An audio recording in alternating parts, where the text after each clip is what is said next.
In this video, we're going to go over how to use FileZilla from the beginning. So the first thing at this point, you should have downloaded and installed FileZilla and have it opened up on your computer.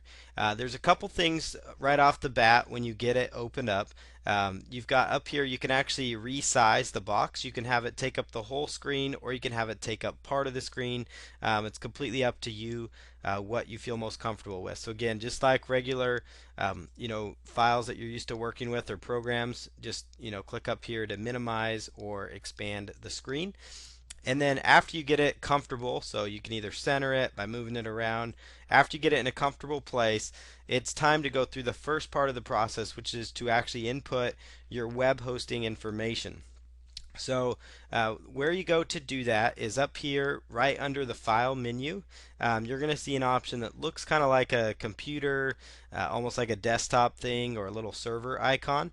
We're just going to click on that right to the left, that little icon there right here, and you're going to select new site. So you're going to choose new site, and right here, where it says new site, I would just put in the name of your hosting, the main domain name that you're working with. So you could choose, or your web hosting account. You could even call it, HostGator1 if you have a couple of them. That's completely up to you, but at least this way you can kind of familiarize yourself with what the website is. The next thing you're going to do, it's going to ask for your host. And right in here, this is where you're going to put the domain that's on your HostGator account or your Bluehost account or your Buy Web Hosting or whichever hosting company you're using, IX Web Hosting.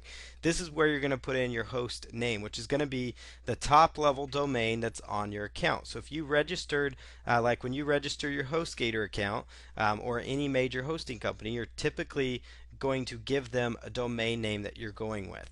So you're going to put in your main domain right in there. So your main domain right here. This is the domain again that you registered. So put it in. No HTTP is needed.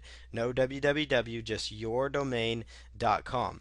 And as far as protocol goes, just to choose file transfer protocol, which is selected. Encryption, I typically just keep it as use plain FTP. This part is important. It says logon type. You want to choose normal, and you want to put in the username that is given to you by your hosting provider. This is going to be found in the email that you get after you sign up with your web hosting company. They're going to give you like a username or a login name. So if you go to, like with HostGator, you go to yourdomain.com/cpanel. This is actually going to give you, this is the username that you're going to input to get into your cPanel. That's what it is most of the time. If for some reason you can't find this information, all you have to do is call your web hosting company, and they are more than happy to assist you with getting it going. So what you're going to put in here is, let's just put in whatever username you have. Typically, it's like, be part of your main domain. So it might be something like that, or it could be an actual username that you actually set up with them. So it could be like, jsmith123. And then as far as password goes, this is the password, just like with the cPanel, the same password you use to get into cPanel, the same password you set up when you got your hosting, or the same password they gave to you.